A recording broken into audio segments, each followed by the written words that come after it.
Kami dari kelompok 5 yang terdiri dari saya, Ahmad Rizaludin, kemudian teman saya Dani Urdi, kemudian di sini ada Muhammad Rizky Madan dan Muhammad Kusni Mustafa.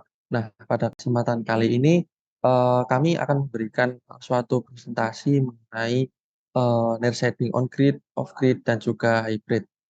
Untuk yang pertama, yaitu near shading on grid akan dimulai oleh saya Kusni Mustafa.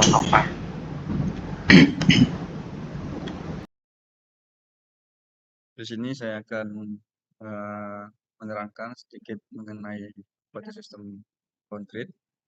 Nah, sistem konkret sendiri yaitu suatu sistem cara kerja suatu panel panel surya yang terhubung langsung ke jaringan PLN ataupun jaringan utama dalam distribusi listrik. Nah, dengan demikian, energi surya yang dihasilkan dapat digunakan untuk menjalankan berbagai peralatan listrik dan juga disalurkan ke jaringan untuk keperluan lain. Di sini dalam artian untuk sistem sing konkret ini, di sini kita memakai dua supply listrik yaitu dari WLN dan juga dari panel surya tersebut. Next. Di sini ada materi mengenai manfaat sistem harding on grid ini, yaitu ada 4 manfaat antara lain yaitu kinerja optimal, yang kedua terhubung ke jaringan PLN, yang ketiga hemat tagihan listrik, dan juga ramah lingkungan. Sini kinerja optimal yaitu mengenai mengurangi dampak bayangan pada kinerja panel surya sehingga menghasilkan energi lebih banyak. Di sini maksudnya yaitu untuk suplai listriknya selain dari PLN juga ditambah juga panel surya sehingga dua supply listrik atau penghasil listrik ini bisa saling bekerjasama antara yang pertama PLN dan juga panel surya. Yang kedua yaitu terhubung dengan jaringan relay, yaitu dapat menghematkan listrik dari PLN saat panel surya tidak menghasilkan listrik yang cukup seperti pada malam hari ataupun cuaca buruk. Nah, manfaat menggunakan sistem on-grid ini yang dimana ketika cuaca di daerah sekitar tidak mendukung seperti cuaca buruk ataupun sering hujan, kan di Indonesia ini iklim hujan panas ya. Saat waktu lagi hujan dan cuaca buruk ini dapat menggunakan sumber dari PLN. Dan sebaliknya jika waktu sudah masukin musim kemarau ataupun musim lagi panas-panasnya, nah di sini sistem all-grid ini sangat memberikan manfaat yaitu dapat mengurangi ataupun membackup mengenai supply listrik yang diterima itu dari PLN sehingga menggunakan sistem panel surya ini. Dan yang ketiga itu hemat tagihan listrik, yaitu dapat menggunakan listrik yang dihasilkan oleh panel surya untuk memenuhi kebutuhan energi rumah dengan hemat. Nah, dari sistem on-grid ini, selain kita mendapatkan suplai dari PLN, kita juga mendapatkan suplai dari pemasangan panel surya ini, yang dimana kita dapat menghemat dari pemakaian daya di rumah yang semisal kita memakai daya listrik dari PLN itu pengeluarannya seberapa, nah kita dapat meng-backup dari apa pemakaian panel surya ini. Dan juga manfaat yang keempat yaitu ramah lingkungan, yaitu mengurangi ketergantungan pada sumber energi fosil serta menghasilkan listrik tanpa emisi gas rumah kaca. Di sini tuh kita mestinya mengurangi pada sumber energi fosil, yaitu kan PLN itu diciptakan dari sumber yaitu ada juga yang dari PLTU itu kan batu bara. Nah itu kita dapat mengurangi untuk kecilnya itu mengurangi apa pemakaian batu bara. Ini kan termasuk fosil ataupun sumber daya alam yang tidak terbarukan ya. Nah ini tuh sudah menghasilkan lingkungan sehingga dapat mengurangi konsumsi batu bara ini.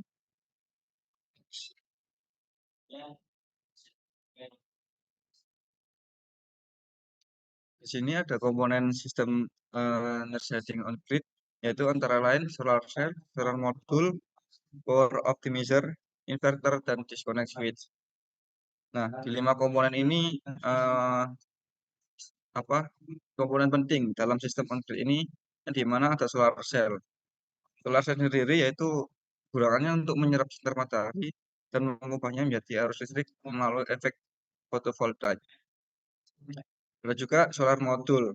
Nah, ini tuh apa? Solar yang bisa menghasilkan listrik yang dimana itu apa? Bisa digunakan untuk menyerap matahari dan akan menghasilkan listrik.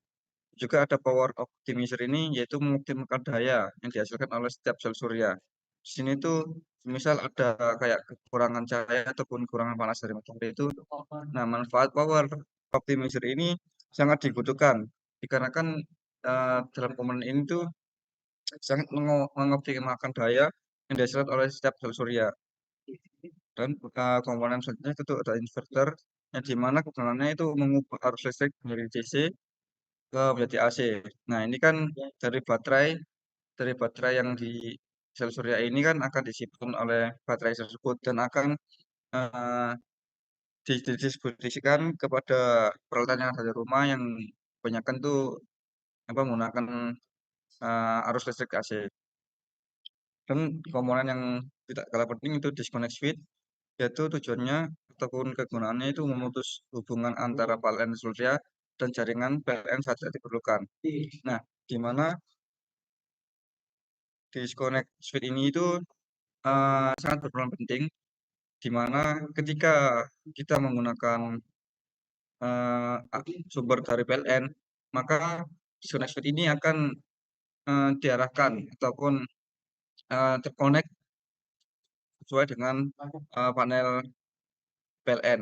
Nah, sedangkan kalau kita sudah dalam artian ketika PLN padam, maka kita langsung memutus ataupun menghubungkannya panel ini atau komponen ini tuh ke panel surya yang kita pasang sehingga itu meskipun dalam keadaan PLN padam, rumah kita tuh tetap apa teraliri ataupun tersuplai arus listrik.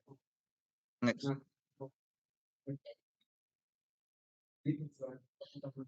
Adapun implementasi sistem Terus heading on grid ini itu ada 6 proses. Itu proses pertama perencanaan dan desain, proses kedua pemasangan panel surya, proses ketiga yaitu inverter dan kabelisasi, proses keempat yaitu meteran listrik dan pengukuran, dan proses kelima sendiri adalah konfigurasi dan pengujian, serta proses keenam yaitu integrasi dengan jaringan PLN. Nah, pada perencanaan dan desain ini kita mengidentifikasi lokasi yang cocok untuk panel surya, entah itu menghitung kebutuhan daya listrik dan ukuran sistem. Nah, pada awal-awal kita melakukan pemasangan sistem on-grid ini, nah kita tuh harus mengetahui letak di mana lokasi yang harus dipasang, kayak eh, itu terhalang dari halangan seperti pohon ataupun daun-daun rintang yang ada di lokasi tersebut, dan juga kebutuhan dari rumah ataupun beban yang akan kita seluruh listrik ini. Nah, kita tuh harus mengetahui ukuran dari sistem ini dan juga kebutuhan daya listrik yang akan dipakai dan pemasangan panel surya. Di sini tuh kita tidak semena-mena ataupun tidak sembarangan ketika memasang modul surya ini. Nah, kita tuh harus memasang modul surya ini di struktur ataupun di tempat yang kuat karena kadang juga tidak untuk kemungkinan banyak kejadian ataupun hal-hal yang dapat merusak panel surya ini karena konstruksi struktur yang kurang kuat. Dan juga pastikan panel menghadap ke arah matahari dengan sudah optimal dan di mana kita tuh harus mengetahui jam berapa dan seberapa lamanya panel surya ini dapat bekerja dengan optimal. Dan yang proses ketiga itu inverter dan kabelisasi. Di sini kita tidak lupa untuk memasang inverter karena kan dari panel surya ini akan ditampung dulu oleh baterai dan akan diseluruhkan ke rumah-rumah kita ya. Itu eh, kita sangat butuh yang namanya inverter ini yang buat DC ke AC. Dan juga kabelisasi penghubungan jaringan listrik utama PLN. Dan proses keempat itu mengenai meteran listrik dan pengukuran. Di sini kita memasang kWh meter untuk mengukur konsumsi dan produksi listrik dan konfigurasi dan pengujian. Nah, dari semua sudah kita lakukan ataupun sesuai dengan standar operasional prosedur. Nah, di sini kita waktunya melaksanakan ataupun melakukan uji coba sistem untuk memastikan kinerja yang optimal ataupun tidaknya. Di sini kita dapat mengetahui untuk uji cobanya itu kita menguji coba bahwa kalau lokasi yang tersedia itu udah pas sesuai dengan lokasi. Dan yang kedua itu struktur yang kuat, yaitu kita menguji dan dapat mengetahui bahwa struktur yang kita pasangi modul surya ini sudah dibilang kuat dan juga apa untuk terletak panel ini menghadap ke matahari yang sesuai dengan prediksi dan jam-jam yang sudah ditentukan. Nah, setelah menguji semuanya itu ada juga proses keenam yaitu integrasi dengan jaringan PLN. Yaitu kan kita ini kan sistem on grid ya dari PLN juga, dari PLN iya dan juga panel surya iya. Nah, kita proses keenam itu juga menghubungkan sistem ke jaringan listrik utama yaitu PLN. Nah, kita tuh tidak hanya mengambil suplai listrik dari panel surya saja, tapi juga dari sistem PLN juga. Next.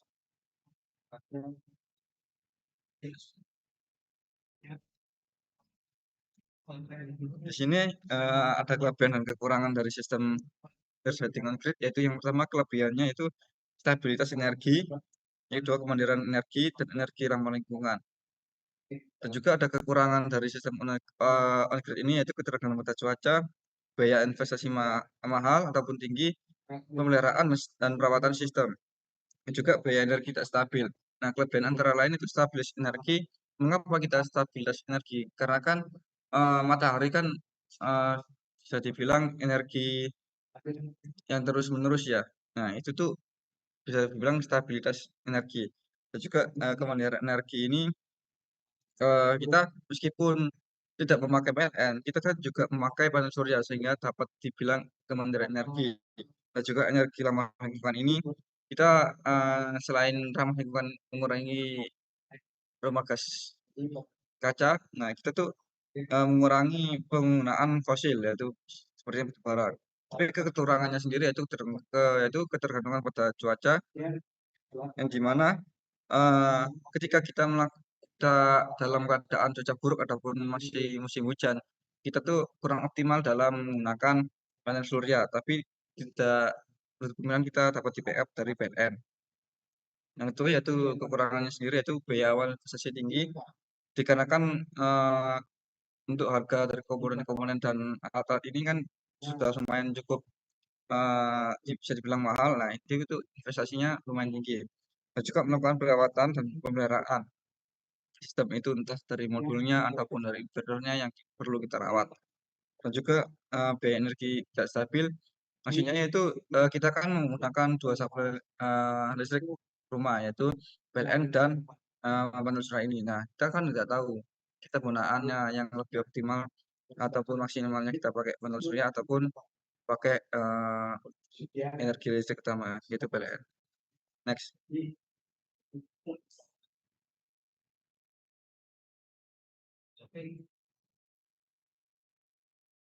Selanjutnya akan dijelaskan mengenai sistem grid oleh rekan saya.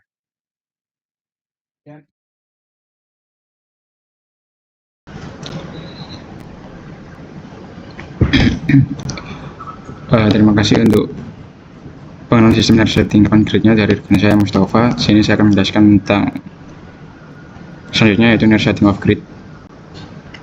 Next.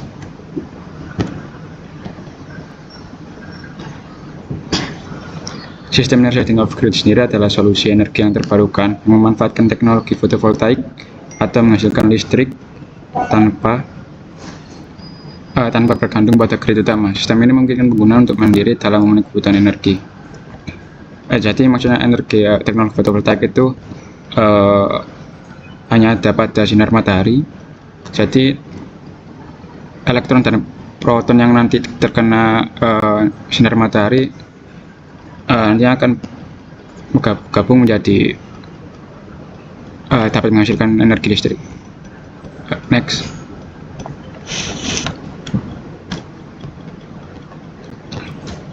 Untuk manfaatnya sendiri, yang pertama pastinya efisiensi energi. Sistem ini memaksimalkan penggunaan sumber daya alam untuk menghasilkan listrik. Yang kedua, pastinya hemat biaya, tidak memakan biaya jaringan listrik dan membangun infrastruktur yang mahal. Yang ketiga, ramah lingkungan, yaitu menggunakan energi terbarukan yang bebas emisi, mendukung keberlanjutan lingkungan. Next.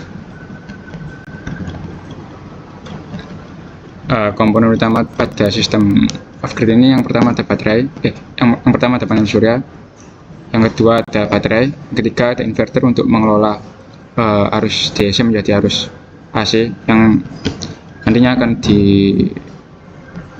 disalurkan ke peralatan elektronika yang lain. Next.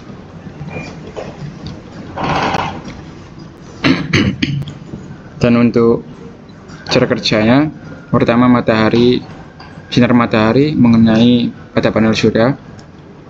Nah, nanti itu sinar matahari nanti dilanjutkan ke charger control, itu untuk mengonversikan ke baterai, lalu baterai digunakan untuk menyimpan energi yang didapat tadi. Setelah itu masuk inverter. Inverter di sini berguna untuk mengubah dari DC ke AC, dan setelah menjadi sumber AC nanti itu dapat digunakan ke peralatan rumah lainnya. Next. Untuk implementasi sistem energy saving off-grid, yang pertama ada di desa terpencil, biasanya menyediakan listrik daerah yang belum terjangkau jaringan listrik konvensional, seperti pantai-pantai juga biasanya juga sebagian besar menggunakan energy saving off-grid, karena kan di sana pastinya nggak ada kabel PLN yang terhubung ke sana, makanya lebih baik memanfaatkan panel surya menggunakan off-grid. Dan yang kedua ada pertanian, itu menggerakkan peralatan pertanian seperti pompa air dan irigasi. Selanjutnya ada fasilitas kesehatan untuk menerangi klinik dan rumah sakit di daerah terpencil. Selanjutnya ada pendidikan, menyediakan listrik untuk sekolah-sekolah di daerah pedesaan. Next. Untuk keuntungan dan tantangan sistem energy saving off-grid ini, yang pertama pastinya tadi hemat biaya, karena cuman modal di awal aja. Dan yang kedua kemandirian energi, dan ketiga ramah lingkungan. Dan tantangannya yang pertama adalah ketergantungan pada cuaca, dan cuaca di panel surya ini kan cuma memanfaatkan panas matahari. Jadi jika pada saat hujan mendung, itu pasti sulit untuk mendapatkan energi yang dibutuhkan, itu energi panas matahari. Yang kedua, biaya awal investasi tinggi. Yang ketiga, ada pemeliharaan dan perawatan sistem. Next.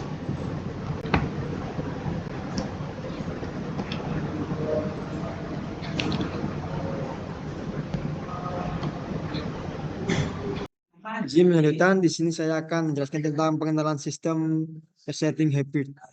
Next. Resetting sistem hybrid adalah teknologi yang menggabungkan pendekatan nearshore dan offshore dalam pengembangan perangkat lunak. Ini memungkinkan perusahaan untuk memanfaatkan kelebihan dari kedua model, seperti biaya yang lebih rendah dan akses ke talenta global.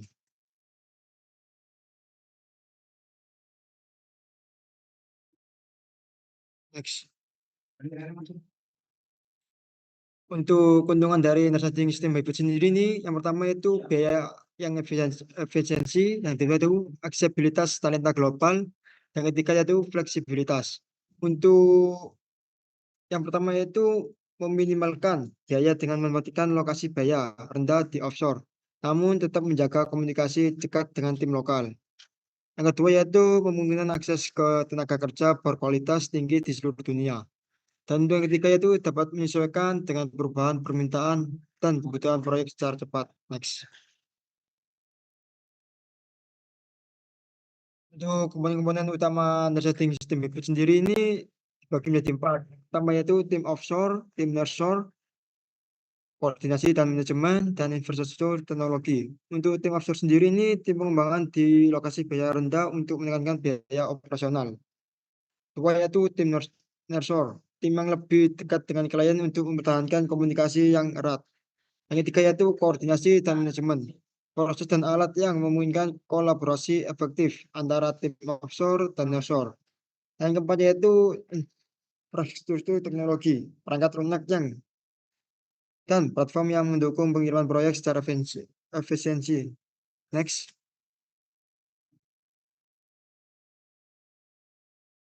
Untuk tantangan dan solusi dalam networking sistem hybrid sendiri ini, yang pertama yaitu perbedaan budaya, manajemen jarak, keamanan data, dan pengendalian kualitas. Untuk perbedaan budaya sendiri ini mengatasi perbedaan budaya dan bahasa melalui pelatihan silang, budaya dan komunikasi yang efektif. Kedua yaitu keamanan data, menerapkan protokol keamanan yang kuat untuk melindungi informasi sensitif. Yang ketiga yaitu manajemen jarak, memastikan koordinasi yang baik dan visibilitas proyek meskipun tim terbesar di berbagai lokasi. Dan yang keempat yaitu pengendalian kualitas, mengembangkan proses pengujian dan penjamin kualitas yang solid. Next. Untuk prospek masa depan sending sistem hybrid sendiri ini, yang pertama yaitu pertumbuhan, kedua itu inovasi dan fleksibilitas. Untuk pertumbuhan sendiri ini adopsi yang semakin luas di industri TI global. Untuk inovasi sendiri ini pemanfaatan teknologi baru untuk meningkatkan efisiensi. Dan ketiga ini fleksibilitas, kemampuan yang menyesuaikan dengan perubahan pasar dan kebutuhan bisnis. Next.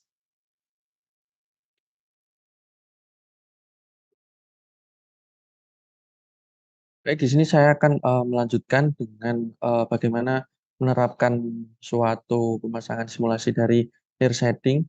Kebetulan saya ingin membuat simulasi near setting on grid dengan aplikasi PVSys. Nah, berikut ini merupakan tampilan utama dalam sebelum membuat eh, bagaimana kita akan mengaplikasikan dalam merencanakan on grid. Nah, yang pertama yaitu pemilihan site atau lokasi. Nah, kita bisa memilih lokasi dari Google Maps dengan menyalin koordinat. Kemudian koordinat tersebut dimasukkan ke dalam aplikasi pada PVSys.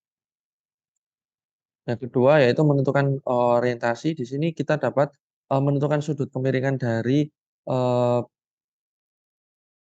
panel surya di lapangan, yaitu sudut kemiringan bagaimana dia vertikal atau horizontalnya, kemudian dapat ditentukan juga sudut azimutnya. Yang ketiga yaitu mengatur sistem.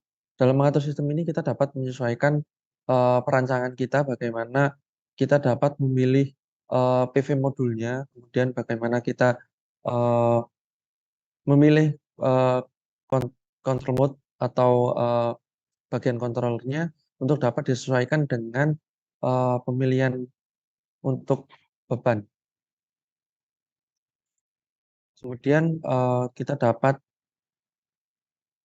menentukan data pemakaian beban di rumah, yaitu kita dapat bagaimana menentukan konsumsi di sini dengan disesuaikan sendiri berapa kebutuhan lampunya, berapa daya daya per beban, kemudian berapa pemakaian berapa jam per harinya, kemudian dapat juga dihitung berapa energi yang dihasilkan dalam sehari. Nah, kemudian di dalam PVC ini juga dapat menentukan titik puncak mataharinya. Nah, di sini ketika saya membuat simulasi atau perencanaan, di sini akan terlihat eh, titik puncak mataharinya, yaitu di sini sudah tertera tanggal, yaitu dari 22 Juni hingga 22 Desember. Kemudian di aplikasi PPC sini juga dapat menentukan near setting dari konstruksi yang dapat kita sesuaikan sendiri untuk menentukan kebutuhan dari solar cell-nya tersebut. Nah, di sini kita dapat men-setting near setting-nya, bagaimana kita seperti compatibility atau dia itu bagaimana menerapkan orientasi dengan parameter sistemnya di area tersebut, bagaimana solar cell tersebut dapat diterapkan di lokasi tersebut. Nah, di sini terdapat shading factor, yaitu faktor-faktor yang menentukan solar cell tersebut berguna, dapat diterapkan ataukah tidak di eh, di lapangan tersebut. Nah, setelah kita menentukan bagaimana kemiringan PV-nya, kemudian perencanaan untuk diletakkan di mana, kemudian dapat disimulasikan. Di dalam simulasi ini dapat dilihat diagram-diagramnya, bagaimana performance PV-nya nanti ke depan, dapat dilihat seperti rasio bagaimana penghasilan per hari, kemudian temperaturnya nanti bakal ke depan seperti apa, begitu. Kemudian setelah itu bisa kita tentukan bagaimana laporan ekonomik atau laporan penghasilan atau berapa yang harus kita rencanakan. Untuk merencanakan ini berapa biaya yang kita perlukan, gitu. Nah, dari aplikasi Publicis ini juga sangat eh, gampang untuk kita bagaimana menentukan untuk membuat suatu perencanaan baru untuk on-grid, off-grid, ataupun hybrid. Itu tadi merupakan sedikit penjelasan tentang simulasi untuk near shading on-grid. Sekian presentasi dari kelompok kami. Kalau ada kurang dan lebihnya, mohon maaf. Wassalamualaikum warahmatullahi wabarakatuh.